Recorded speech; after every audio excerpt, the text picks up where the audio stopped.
வணங்குகின்ற சாமியா இல்ல வாழுகின்ற பூமியா?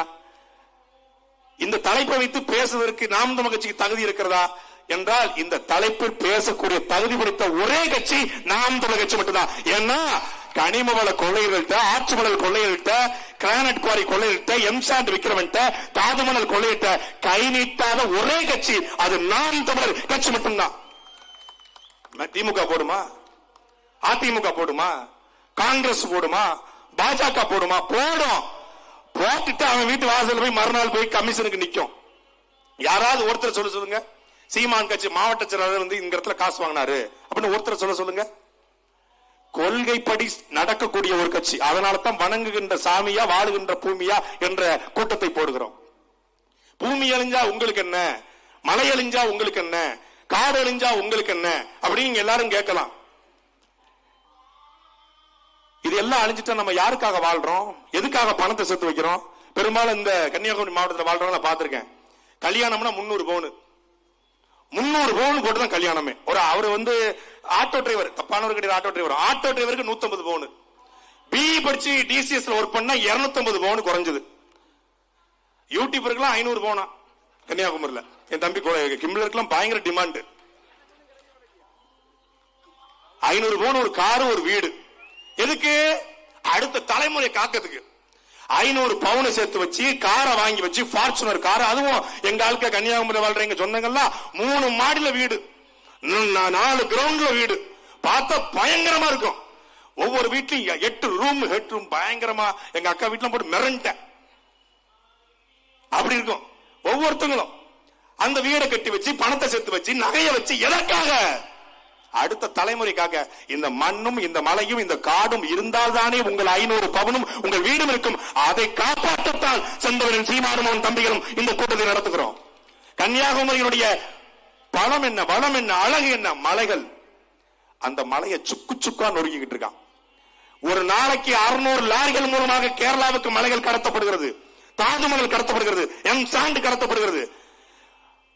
இதற்காகத்தான் நம்முடைய தாத்தா குமரி தந்தை என்று போற்றப்படுகிற மார்சல் நேசமணியும் நம்முடைய தாத்தா குஞ்சன் நாடாரும் போராடி இந்த கன்னியாகுமரியை மீட்டெடுத்தார்களா? சொல்லுங்கள். நாங்கள் மான நாடார்கள், நாங்கள் மான பிள்ளைமார்கள், நாங்கள் பெர்னாண்டஸ், நாங்கள் பரவர்கள், நாங்கள் தேவமார்கள், நாங்கள் கோணாக்கமார்கள், நாங்கள் அவர்கள் இவர்கள் என்கிறீர்களே. உங்களுடைய பலம் உங்கள் கண்ணு முன்னே கொள்ளை போகிறது. அப்புறம் என்ன மயத்துக்கு உங்க மூஞ்சில மீச என்று கேட்கத்தான் உங்கள் பிள்ளைகள் வந்துக்கிறோம். அப்புறம் என்ன என்ன பெருமை, என்ன சாதி பெருமை, என்ன மத பெருமை? இத்தனை கடவுள், இத்தனை கடவுள், இத்தனை சாமி, இத்தனை சாதி, மலையை காக்க முடிஞ்சதா? கேரளாவில் மலையே இல்லையா? ஏங்க இந்த மேற்கு தொடர்ச்சி மலை நல்லா எப்படி வச்சுக்கோங்க, மைக்கு தான் மேற்கு தொடர்ச்சி மலை. இந்த பக்கம் கேரளா, இந்த பக்கம் தமிழ்நாடு.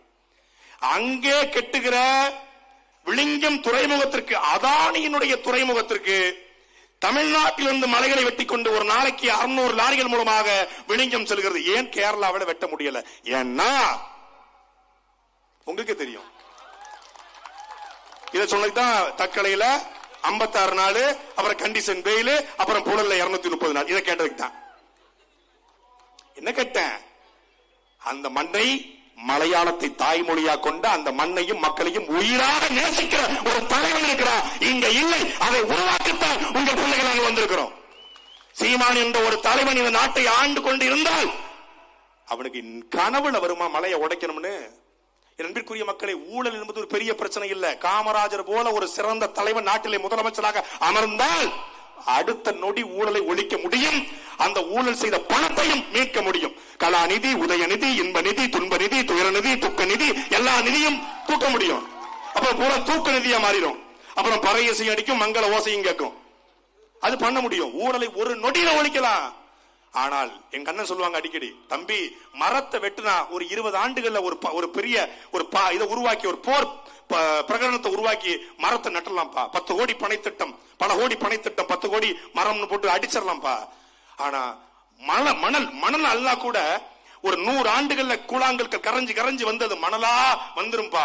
ஆனா இந்த படுபாவி பயலுக, இந்த மலமுழுங்கி மகாதேவன்கள் மலையை உடைக்கிறானே. நாம் எத்தனை தலைமுறை ஆட்சி நடத்தினாலும், 50 ஆண்டுகள் தொடர்ச்சியா நாம் ஆட்சியை வந்தாலும் மலையை உருவாக்க முடியாது. நம்மால் உருவாக்க முடியாத வனத்தை அழிப்பதற்கு எவனுக்கும் உரிமை இல்லையே அன்னு சொல்வாரு. கார்ல போகும்போது மற்ற தலைவன்லாம் எப்படி பேசுவான்னு எனக்கு தெரியல. மற்ற தலைவன் கூட பழகணும்னு தெரிஞ்சிருக்கும். அதிகபட்சம் என்ன பேசுவாங்க, அடுத்த தேர்தலில் வர்றோம் வந்து வள்ளுவா செஞ்சிடணும் நல்லா போட்டு தள்ளணும்னு பேசுவான். இப்போ கன்னியாகுமரிக்கு வந்தான்னா எவ்வளவு லட்டு மாதிரி மழை இருக்கு, இதை மட்டும் மச்சனனுக்கு கான்ட்ராக்ட் விட்டோம்னா அறுத்து திங்கலாமேன்னு பேசுவான். ஐயோ காவிரி மடலா, தாமரபரணி மரம் நல்ல தங்கமான மடலாச்சு, தாமரம் கலந்த மடலாச்சு, குளச்சல் மண்ணா, ஐயோ கார்பரேட் கலந்திருக்குமே, தாது மணல் கலந்திருக்குமே, இதை சபரிசனுக்கும் குடும்பத்தாருக்கும் ராசப்பாவுக்கும் ராஜையாவுக்கும் ராமச்சந்திரனுக்கும் கான்ட்ராக்ட் விட்டா அல்வா மாதிரி திங்கலாமேன்னு பேசுவான்.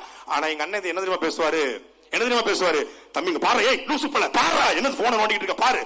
நான் இங்க இப்படியே உட்கார்ந்துருப்பேன், ஏதாவது யூடியூப்ல வீடியோ போட்டுக்கிட்டு பண்ணிட்டு இருப்பேன். பாடுறாங்க பாடுறா எப்படி அறுத்துருக்காங்க பாடுறா, எங்க மலமுனிங்க மகாதேவன் எப்படி தின்றுக்கான் பாடுறா, மனோ தங்கராஜுடைய மகராக்கள் எப்படி தின்றுக்கு பாடுறா அப்படின்னு பேசுவார். கடைசியில் அவருக்கும் குரல் கொடுக்க நாங்க தான், அவருக்கும் குரல் கொடுக்க நாங்க தான். என் அன்பிற்குரிய மக்கள், நான் பேசக்கூடாது நினைச்சேன். தமிழ்நாட்டில் செந்தில் பாலாஜின்னு ஒரு அமைச்சரவையிலிருந்து தூக்குறாங்க. அவரை தூக்கின உடனே அவருடைய பதவியை யாரு கொடுக்கறாங்க, முத்துச்சாமி என்கிற ஒரு அமைச்சர் கொடுக்கறாங்க.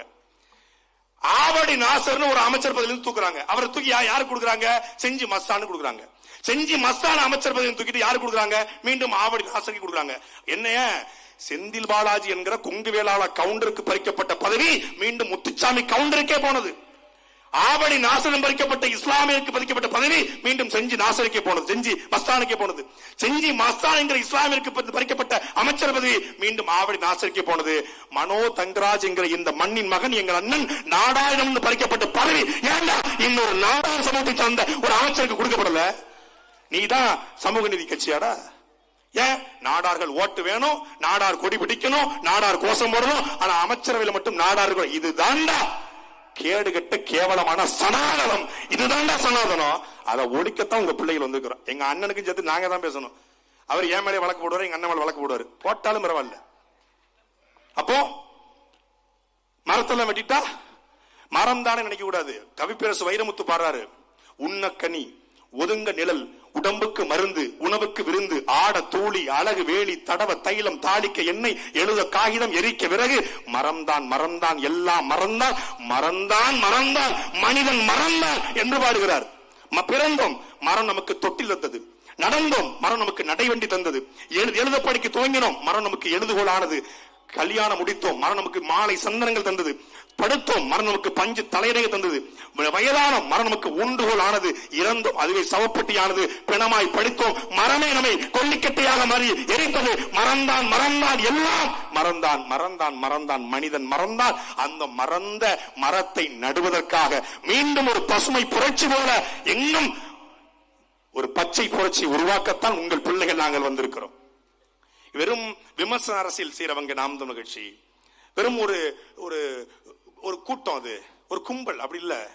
அன்பிற்குரிய மக்களை, ஆட்சிக்கு வராத நாம் தமிழர் கட்சி சுற்றுச்சூழல் பாசறை மூலமாக தமிழ்நாட்டில் இதுவரைக்கும் 25 லட்சம் மரங்களை ஒரே நாளில் நட்ட கட்சி அது நாம் தமிழர் கட்சி மட்டும்தான். என்ன செஞ்சிருவாங்க, சீமான் கட்சியில கவுன்சிலரே இல்ல.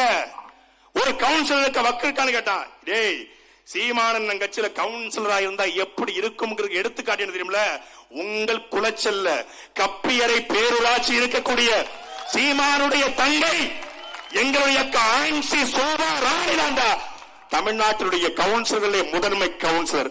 திரள் நிதி பிச்சை எடுக்கிறான் சீமானா, அந்த திரள் நிதி போல எங்கள் அக்காவுடைய சொந்த பணத்தில் 25 லட்சம் ரூபாய் பணத்தை கொடுத்துதான் கப்பியறை பேரூராட்சியுடைய அரசு பள்ளிக்கூடமே நடக்குது. தமிழ்நாட்டுடைய பள்ளிக்கல்வித்துறை அமைச்சருடைய பாராட்டை பெற்ற ஒரே கவுன்சிலர் அது நாம் தமிழகத்துடைய கவுன்சிலர் எங்க அக்கா ஆன்சி சோபாராணி.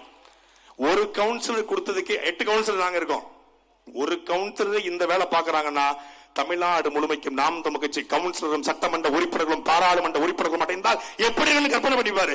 2026 இதுவரைக்கும் நீ முதலமைச்சர் கேள்வி கேட்டு சட்டமன்ற எதிர்கட்சி தலைவர் வெளிநடப்பு செஞ்சு பார்த்திருக்க. நாம் தமிழ் கட்சி உள்ள போனா கேட்கிற கேள்வியில முதலமைச்சர் எவனாக இருந்தாலும் வெளிநடப்பு செய்வான். ஆனா 2026 முதலமைச்சரும் நாங்க தான், எதிர்கட்சி தலைவரும் எங்க ஆதரவாளர்கள். சொன்னோம்ல, ஆளும் கட்சி எதிர்கட்சியோ அது தமிழ் தேசிய கட்சியா தான் இருக்கணும்னு அந்த காலம் உருவாகி கொண்டிருக்கிறது. அது வரப்போகிறது. எங்களுடைய ஒரே கோட்பாடு, மரத்தை காப்பாற்றணும், மலையை காப்பாற்றணும், மண்ணை காப்பாற்றணும், கனிம வளத்தை காப்பாற்றணும். அதுக்கு என்ன பண்ணணும் அப்படின்னு அண்ணன் கேட்டேன். ஒண்ணு பண்ணணும், திமுகவை ஒழிக்கணும். ஒழிப்போம். நன்றி, வணக்கம்.